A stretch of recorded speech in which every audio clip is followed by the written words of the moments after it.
family, we got another video today. I know a lot of people overstress the scale and they think that if they lose weight, it's always a good thing. And then if they gain weight, it's always a bad thing. And that can be further from the truth. So let's get right into it. All right. So as you can see, this is me at 203 when I was, what was this, 2017. And this is 203 in 2022. So as you can see, it's the same weight, but obviously there's a lot of muscle on the right picture and there's less muscle on the left. The problem with the scale is it doesn't take into account muscle mass. All right. Scale doesn't take into account muscle mass. Neither does BMI. A lot of times you can be over your BMI and healthy. You can be under your BMI and unhealthy. Right. So if you're on a fat loss journey and you're lifting weights, you can gain weight, but lose fat. Let me repeat that. You can gain weight, but lose fat. So every time you gain weight, don't panic. Don't be like, oh my God, I gained a lot of fat. No, you could have gained muscle, especially if you're lifting weights for the first time in a while. You can be gaining muscle and losing fat. All right.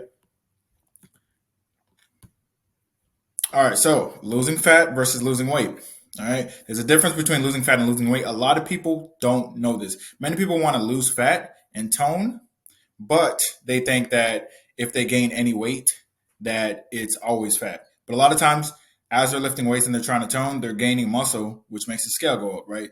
So why the hell do we put such a big emphasis on the scale if you can gain muscle and lose fat? Look at me at 183 in 2017, and this is 183 recently. As you can see, I'm obviously way leaner here. I have way more muscle mass, and that's because I didn't focus too much on the scale. However, I did gain a lot of muscle mass over a long period of time. As you can see, that's the difference between more muscle and less muscle. All right. Now, literally, I've had clients who lost, 2 pounds in the first month and they felt like they should have lost more. However, this was the first time weightlifting and they lost 4 inches off their waist. You can also lose no pounds in the first month, but if you lose 4 inches off your waist, that means you're losing fat and gaining muscle. So that's a really good thing. All right.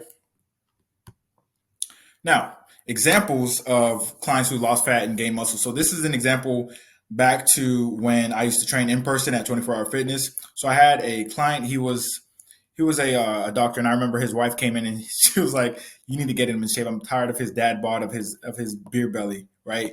So we took all his measurements. Initially, his waist size was it was like 37, right? And then, he didn't have a lot of muscle tone. So we focused primarily not on cardio, primarily on strength training, right? And after 1 month, we stepped on the scale and he was like, "Oh my God, I gained 5 pounds. That's not good." I was like, hold on. Right. We measured his waist size. He lost 3 inches off his waist, right? His arms grew. They were more muscular and his quads were way more defined and so were his calves. So that is an example of gaining weight, but losing fat. And that's how you're going to get the tone look you're looking for, ladies. And fellas, that's how you're going to get that lean look you're looking for. Muscle weighs as much as fat, guys. So if you gain 2 pounds of muscle, which is a good thing, the scale is going to go up. And don't panic when the scale goes up because, like I said, gaining muscle is a good thing.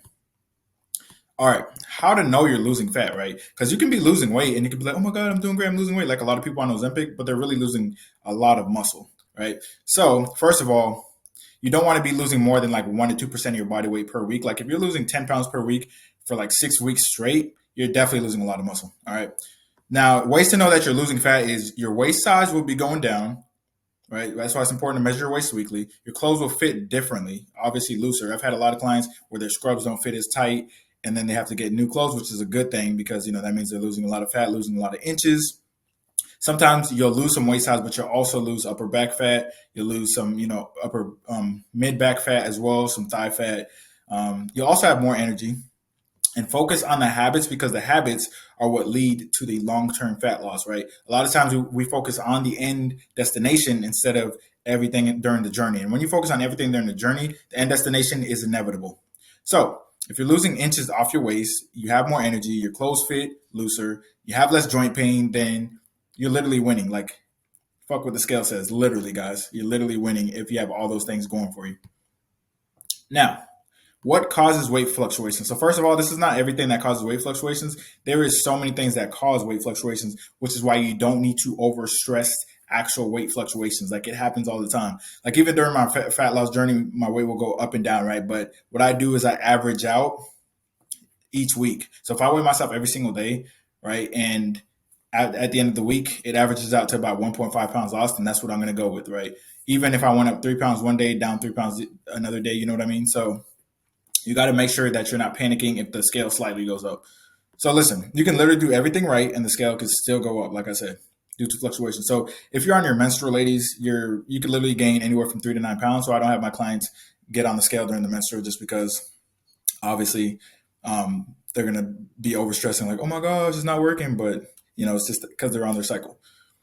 Getting less sleep is gonna affect that as well. It's gonna affect your weight, eating later in the day. Like if you ate at 10 p.m. one day and the day before that you ate at 7 p.m., you may have a different weigh in just because you're still digesting food, right? If you eat more sodium, you'll have a little bit more water retention. That could be up to half a pound more, right? If you're dehydrated, right, you can be a different weight as well. If your carb intake is higher one day, if you're really stressed out, you could have more hormone imbalance, cortisol. That could also cause, the weight to go up on the scale. Now, how do you not get discouraged on scale? Like, what can prevent you from not getting discouraged, right? So, first of all, one of the most important things is to focus on your wins, right? Because when you shine the light on your wins, you can't see anything else. So, I like to say, like, when people are doing Broadway shows, right? Where is the light? Like, the audience is dark. The light is on the stage. So, the stage, just imagine the stage is your wins. Shine the light on your wins, because when you shine the light on your wins, everything else doesn't really matter. But when you shine your light on all your losses, you can't see your wins. And a lot of people do that. They focus on the losses when they have a lot of wins, right? And that's a huge problem that I see over and over again. So focus on your wins. Fitting into smaller sizes, different clothes is definitely a win. Having more energy is a win. Better sleep is a win. Showing up for yourself every single day is a win. Better vital signs is a win. Less joint pain is a win, right? I've had a lot of clients come off of blood pressure medications, cholesterol medications, reverse their diabetes, their pre-diabetes, all of that. And understand that fat loss can occur without weight loss. That is a big, big key. You need to write that down. Understand that fat loss can occur without weight loss. Like I said, you can gain weight and lose fat. People don't know that. All right. You can also, your weight can also stay stable and you can lose fat. Just imagine you lost 2 pounds of fat and gained 2 pounds of muscle.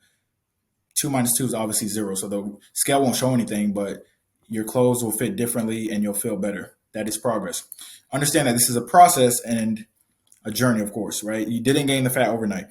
The journey is meant to mold you into your goal self. So when you do reach your goals, it's easier to maintain them. So remember, this is a journey, guys. It's not going to happen overnight, but obviously focusing on your wins is definitely going to help, because when you stack wins, you attract more wins. All right. All right. Why the scale is overrated. So obviously it doesn't take into account muscle. There's other things you can track, like for progress, like how your clothes fit, your waist size, your vital signs, energy, sleep, strength in the gym, joints. Like I usually take pictures, updated progress pictures, just to see, because sometimes my weight could go up by 2 pounds and I'm like, yo, I look way better than I did 2 pounds ago. So, my waist size looks better as well. So I don't let it affect me. And like I said, many different things cause weight fluctuation, and gaining a pound doesn't mean you haven't lost fat. Stop letting the scale control your emotions and derail your journey. Stop letting the scale have control over you. A lot of people have stepped on the scale, and based on what they saw, they let it affect their day. They had a horrible day, or they quit their journey altogether because of the scale. All right. So this video, like I said, is just about not taking the scale like too seriously and not focusing so much on it. There's other factors that you really need to focus on. I actually had a client and she was like so obsessed with the scale. And I was like, you know what? Put the scale away for 8 weeks, right? And she was losing a lot of inches.